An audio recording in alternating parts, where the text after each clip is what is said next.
New tier of debt was introduced as a response to the global financial crisis. Regulators are very keen to mitigate systemic risk from bank failures and generally see an end to too big to fail.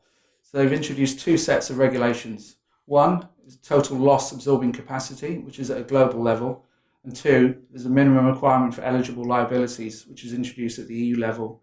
The latter only applies to EU banks and is governed by resolution authorities. The new tier of debt was created particularly to comply with the MREL regulations.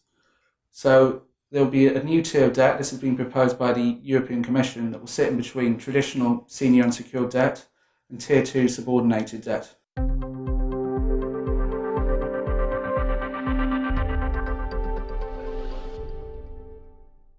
variety of implications for the cash and CDS markets. In terms of bonds, we've seen many banks issuing debt at the senior non-preferred level as recommended by the European Commission, particularly in France and Spain.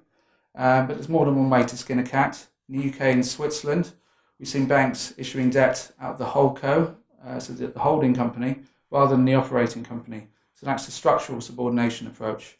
In Germany and Italy, we've seen a statutory solution where senior debt is subordinated to other liabilities such as deposits. In the CDS market, however, there's a whole host of pricing and operational challenges. We have to make sure that the CDS market accurately reflects what's going on in the cash market. So it may be one solution that will introduce a new tier of debt. So instead of just having senior and subordinated, we could have a senior non-preferred debt. But this is all up for discussion with the industry. And it's very important that market participants are aware of what's going on and should contact their vendors and to make sure that everything they expect to see in terms of pricing is delivered for them.